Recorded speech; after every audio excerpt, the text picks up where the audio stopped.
அன்பார்ந்த சகோதர சகோதரிகளே, இன்றைய நாளிலே நாங்கள் காணக்கூடிய அடுத்த வாசகம் இறைவாக்கினர் எசாயா நூலிலிருந்து 4வது வசனத்திலிருந்து 7வது வசனம் வரையான வாசகத்தை நாங்கள் வாசிக்கின்றோம்.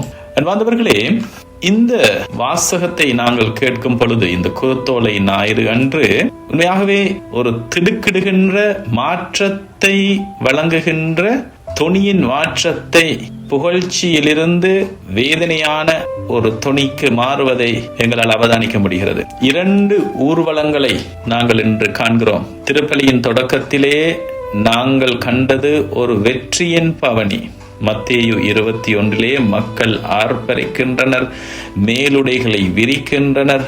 ஆனால் அடுத்த சில நிமிடங்களில் நாங்கள் வாசிக்க இருக்கிற 1வது வாசகம் எசாயா 50 ஒரு மரண ஊர்வலத்தை காட்டுகிறது. இந்த வாசகத்தை புரிந்து கொள்ள இந்த வாசக பகுதியின் ஆழமான அர்த்தங்களை அறிந்து கொள்வது மிக மிக முக்கியமானது. அன்பார்ந்த சகோதர சகோதரிகளே, எசாயா இறைவாக்கினர் நூலின் 50வது அதிகாரத்தில் வருகின்ற இந்த பகுதி விவிலிய அறிஞர்களால் பாடுபடும் ஊழியரின் 3வது பாடல், The Third Servant Song என அழைக்கப்படுகின்றது. இதனுடைய வரலாற்று பின்னணி, ஏன் இது இவ்வளவு கொடூரமான படிமங்களை கொண்டுள்ளது என்பதை நாங்கள் ஆராய்ந்து பார்த்தோம் என்று சொன்னால், எசாயா நூல் 3 வெவ்வேறு வரலாற்று காலகட்டங்களை கொண்டது. இந்த 50வது அதிகாரம் என்பது 2ஆம் எசாயா, டியூட்ரோ ஐசாயா என்கின்ற பகுதியிலே காணப்படுகின்றது. அதாவது கிறிஸ்துவுக்கு முன் 540 530 வரையான இந்த பபிலோனிய அடிமைத்தனத்தின் இறுதி காலத்திலே ஏறத்தாழ இஸ்ரேல் மக்கள் 70 ஆண்டுகளாக பபிலோனியாவில் அடிமைகளாக இருந்த அந்த வேளையிலே அவர்களின் எருசலேம் தேவாலயம் இடிக்கப்பட்டு நம்பிக்கையற்ற சூழலில் இருந்த தருணத்திலே கடவுள் தம் மக்களை மறக்கவில்லை.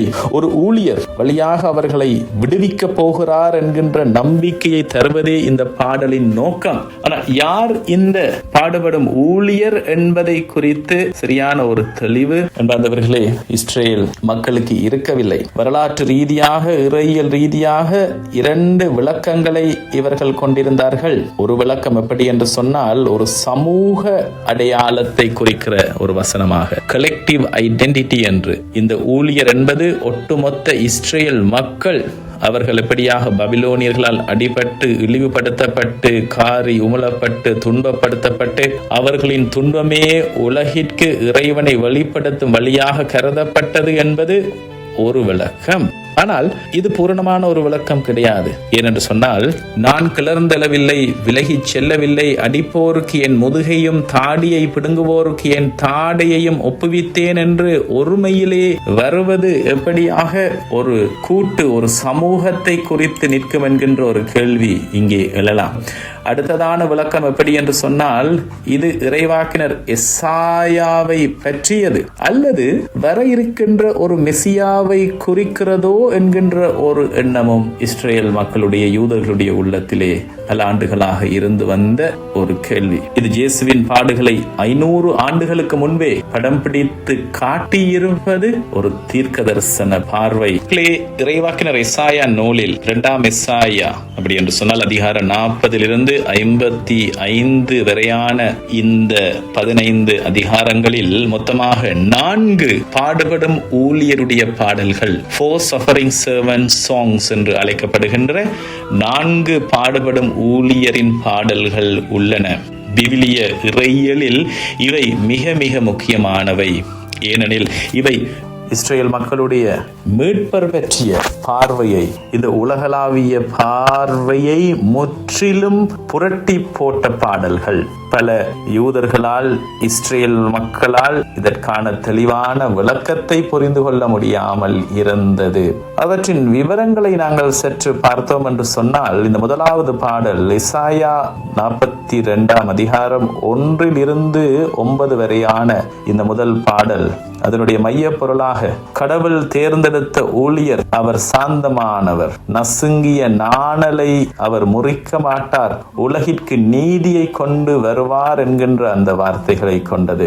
2வது பாடுபடும் ஊழியருடைய பாடல் எசாயா 49ஆம் அதிகாரம் 1-13 வரையான வசனங்களிலே, தாயின் கருவிலேயே அழைக்கப்பட்டவர், இஸ்ரேலை மட்டுமின்றி புற இனத்தாருக்கு ஒளியாக மாற்றப்படுபவர், இந்த வார்த்தைகள் எப்படியாக அயல் இனத்தவரோடு சேராத இஸ்ரேல் மக்களால் புரிந்து கொள்ள முடியும். 3வது பாடல் எசாயா 50ஆம் அதிகாரம் 4-9 வரையான வசனங்கள். இன்று நாங்கள் வாசித்த இந்த பகுதி துன்பப்பட்டாலும் பின்வாங்காத உறுதி, முகத்தை கெட்பாறையாக்கி கொண்ட அந்த கீழ்ப்படிவின் உறுதி, துயரத்தை ஏற்றுக்கொள்ளுகின்ற அந்த வீரம், இகழப்பட்டாலும் தளர்ந்து போகாமல் முன் செல்லுகின்ற அந்த துயரப்படுகின்ற ஊழியனுடைய பாடல். 4வது பாடல் என்பவர்களே எசாயா 52ஆம் அதிகாரம் 13 53ஆம் அதிகாரம் 12 வரை இருக்கின்ற அந்த உச்சக்கட்ட பாடல். அவர் நம் பாடுகளுக்காக குத்தப்பட்டார்,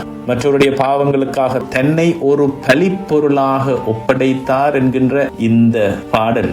இந்த 4வது பாடலை நாங்கள் ஒவ்வொரு ஆண்டும் பெரியவள்ளி அன்று வழிபாட்டிலே கட்டாயமாக வாசிக்கப்படுகின்ற 1வது வாசகமாகும். இந்த பாடல் ஆண்டவர் இயேசுவினுடைய பாடுகளை முதலாவதாகவே காண்கின்ற ஒரு காட்சிகளாக, 500 ஆண்டுகளுக்கு முன்னரே அதை துல்லியமாக படம் பிடித்து காட்டுகின்ற ஒரு காட்சி. அதை பற்றிய விளக்கத்தை நாங்கள் பெரிய வெள்ளி அன்று வாசகத்தின் போது பார்த்து கொள்ளலாம். என்பவர்களே, இந்த துன்புறுகின்ற இந்த ஊழியன் எவ்விதமாக ஒரு மீட்பராக காட்டப்படுகிறார் என்பது பல யூதர்களுக்கு, இஸ்ரேலுக்கு புரிந்து கொள்ள முடியாத ஒரு புதிராகவே இருந்து வந்தது. பொதுவாக ஒரு மீட்பர் என்றால் அவர் ஒரு மகாவீரன், ஆயுதமேந்திய அரசன், தோற்கடிக்க முடியாத வெற்றியுடைய அதிகாரமுடைய ஒருவராகவே கருதப்பட்டார். அப்படியான ஒருவரை தான் யூதர்களும் எதிர்பார்த்தார்கள். தாவீதின் மகன் இவர் வெற்றி வீரனாக வந்து ரோமானியர்களை விரட்டி அரியணை ஏறுவார், இதைத்தான் மக்கள்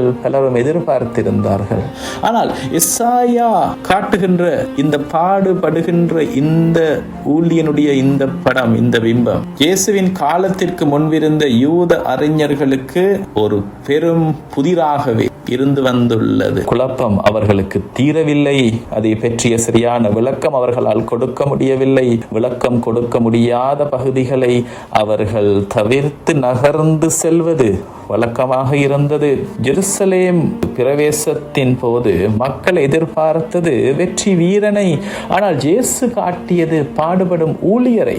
இது இரண்டையும் ஒரே நபருக்குள் இணைத்து பார்க்க அவர்களுக்கு தெரியவில்லை. உபாகமத்திலே காணப்படுகின்ற யூத சட்டத்தின்படி 21ஆம் அதிகாரம் 23 மரத்தில் தொங்கவிடப்பட்டவன் கடவுளால் சபிக்கப்பட்டவன் என்று சொல்லப்படுகின்றது. ஆகவே ஒரு மீட்பர், ஒரு மெஸ்ஸியா போய் சிலுவையில் மரத்திலே தொங்குவார் அல்லது இவ்வளவு கொடூரமான அவமானங்களை தாண்டி தாடியை பிடுங்கி காரி உமிழ்ந்து இந்த வேதனைகளை அனுபவிப்பார் என்பது அவர்களின் கற்பனைக்கு மட்டாத ஒரு விடயமாக இருந்தது. ஆகவே பல யூத அறிஞர்களுக்கும் பல யூதர்களுக்கும் இந்த எசாயாவின் துயரப்படுகின்ற ஊழியனுடைய பாடல்கள் ஒரு விடை தெரியாத வினாவாகவே இருந்தது. என்னோட சகோதர சகோதரிகளே, இன்றைய வாசகத்திலே நாங்கள் காணக்கூடிய இந்த துன்பப்படுகின்ற ஊழியன் அனுபவிக்கின்ற வேதனைகளை பற்றிய ஒரு சில கொடூரமான இந்த பிம்பத்தை பற்றி நாங்கள் பார்த்தால், ஏன் இந்த கொடூரமான இந்த பிம்பம், அடிப்பதற்காக முதுகை கொடுத்தல், தாடியை பிடுங்குதல், காரி உமிழ்தல் போன்ற காட்சிகள் அன்றைய காலத்தின் அவமானத்தின் உச்சத்தை குறிக்கின்றன. தாடியை பிடுங்குதல் என்பது பண்டைய மத்திய கிழக்கு கலாச்சாரத்திலே ஒரு ஆணின் கௌரவம் அவனது தாடியில் இருந்தது. ஆகவே தாடியை பிடுங்குவது என்பது ஒருவனை அவனது ஆண்மையில் இருந்தும் கௌரவத்தில் இருந்தும் முற்றிலுமாக அகற்றுவதற்கு சமம். அதே போலத்தான் காரி உமிழ்தல் என்பது ஒரு நபரை மனித தன்மையற்றவராக, டீஹியூமனைஸ்ட் to the bottom என்று கருதுவதை குறிக்கும். இந்த ஊழியர் வெறும் உடல் ரீதியான வலியை மட்டும் அனுபவிக்கவில்லை, அவர் சமூக ரீதியான மற்றும் மானசீக ரீதியான இழிவை சுமக்கிறார். ஏன் இந்த விசித்திரமான ஊழியர் அவர் கிளர்ந்தளவில்லை, விலகிச் செல்லவும் இல்லை, அவர் துன்பத்தை தேடி போகவில்லை, ஆனால் இறைவனுக்காக துன்பம் வரும்போது அதை துணிவோடு ஏற்கிறார். கற்பாறை போல் முகத்தை வைத்துக் கொள்ளுகிறார், என் முகத்தை கற்பாறை ஆக்கிக் கொண்டேன் என்ற இந்த வசனம் பிடிவாதத்தை குறிக்கவில்லை, மாறாக அது உறுதியான இலக்கை. எத்தனை அவமானங்கள் வந்தாலும் இறைவனின் திட்டத்திலிருந்து நான் மாறமாட்டேன் என்கின்ற அந்த மன உறுதியை குறித்து நிற்கிறது. இறைவனின் வார்த்தையை கேட்பதற்காக அவர் பேசுவதற்கு முன்பாக கேட்கிறார் என்று இறைவனின் வார்த்தையை கேட்பதால் தான் அவரால் நலிந்தவனை நல்வாக்கால் ஊக்குவிக்க முடிகிறது.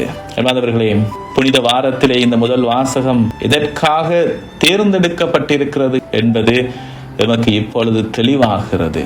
மத்தேயு நற்செய்தியிலே இயேசுவின் முகத்தில் காரி உமிழ்ந்ததையும் மத்தேயு 26:67 காண்போம்.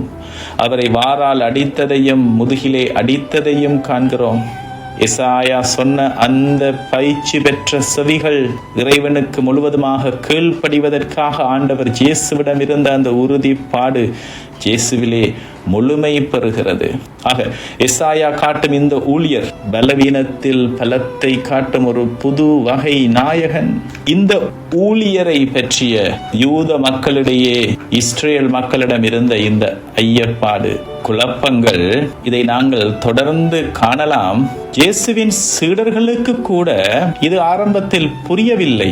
ஆகவேதான் உயிர் தெழுந்த பிறகு எம்மாவூசை நோக்கி சென்று கொண்டிருந்த அந்த சீடர்களிடம் ஆண்டவர் இயேசு பேசும் பொழுது லூக்கா நற்செய்தி 24 நாங்கள் காண்போம், மெசியா இத்தகைய துன்பங்களை அனுபவித்து தமது ஆட்சியில் நுழைய வேண்டும் அல்லவா என்று கூறி மோசே முதல் இறைவாக்கினர் வரை தப்பற்ற முறையில் தம்மை பற்றி எழுதியுள்ளவற்றை ஆண்டவர் இயேசு விளக்குகிறார். அது மட்டுமல்ல, அன்பார்ந்த சகோதர சகோதரிகளே, திருத்தூதர் பணிகள் 8ஆம் அதிகாரம் 26-40 வரை நாங்கள் காண்போம்.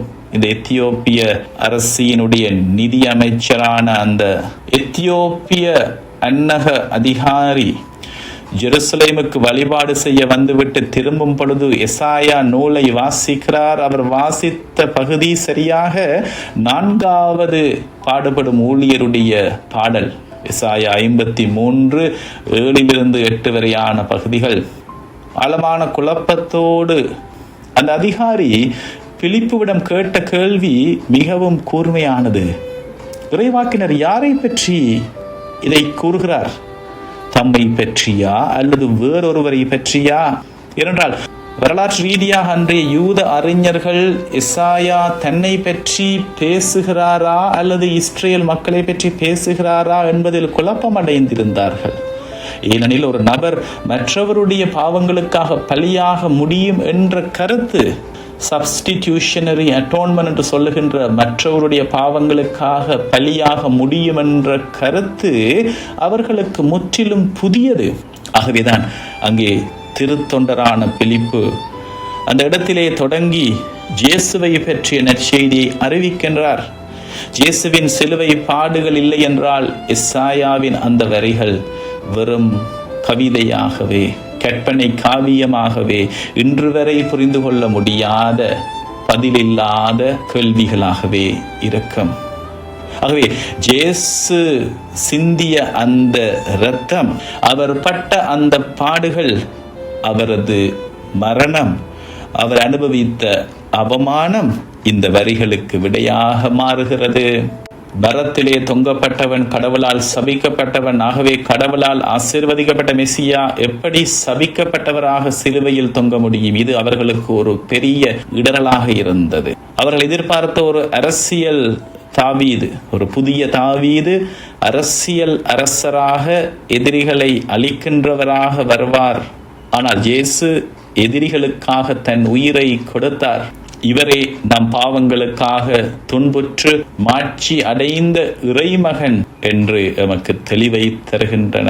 அவை அன்பார்ந்த சகோதர சகோதரிகளே, இன்றைய நாளின் இந்த வாசகம் இயேசுவின் பாடுகள் என்பது ஒரு தற்செயலான விபத்து அல்ல.